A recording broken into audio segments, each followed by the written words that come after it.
So similarly consider second theorem. So second theorem says a non-empty subset W of a vector space V over F is a subspace of V if and only if alpha x plus beta y belongs to W for all x y belongs to W and alpha beta belongs to field F.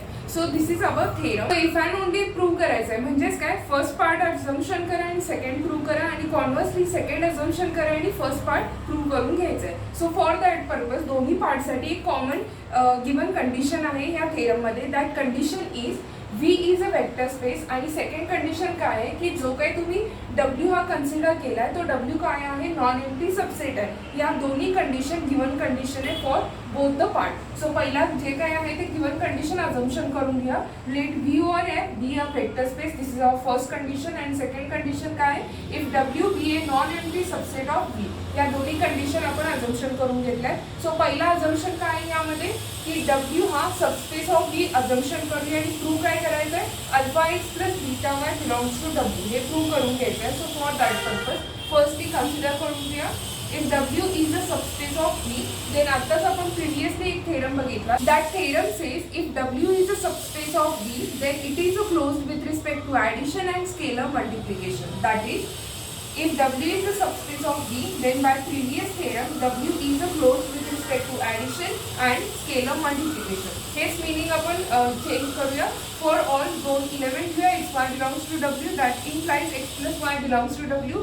This condition is nothing but a closure property with respect to addition. And similarly, second condition काय field मधला एक element that is alpha belongs to F and x belongs to W. And for that purpose, alpha x belongs to W. So this is nothing but a closure property with respect to this scalar multiplication. So here झाली condition from by previous theorem.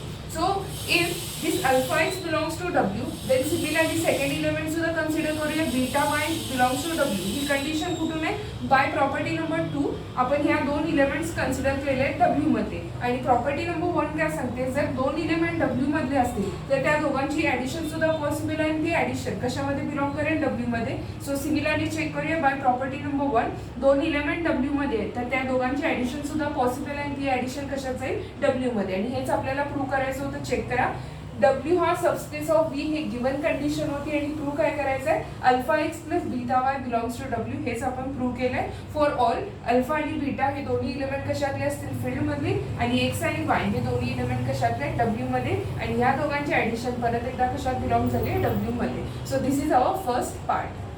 Conversely, assume this part that is alpha x plus beta y belongs to W for all x y belongs to W, alpha beta belongs to field. So this is our now given condition. आणि आता काय prove करायचं आहे की this W is a subspace of V. म्हणजेच हा prove करायचा आहे W is a subspace of V. So for that purpose आपल्याला जी कंडिशन गिवन आहे ती कंडिशन आपण as it is परत एकदा कन्सिडर करून घ्या. That condition is alpha x plus beta y belongs to W. Now if we put alpha and beta is equal to 1, then this equation becomes x plus y belongs to W and this is nothing but a closure property with respect to addition in W. Similarly, when we put beta equal to 0 in this equation, then this equation becomes alpha x belongs to W and this property is nothing but a closure property with respect to scalar multiplication. Then by previous theorem काय बघितलेलं आहे if W is closed with respect to vector addition and scalar multiplication, then that W is directly subspace of V. म्हणजेच ही condition इथे satisfy झाली इथे satisfy झाली म्हणजेच W is closed with respect to this vector addition and scalar multiplication, then we can say by previous theorem this W is a subspace of V. आणि हेच आपल्याला prove करायचं होतं. So this is our second part.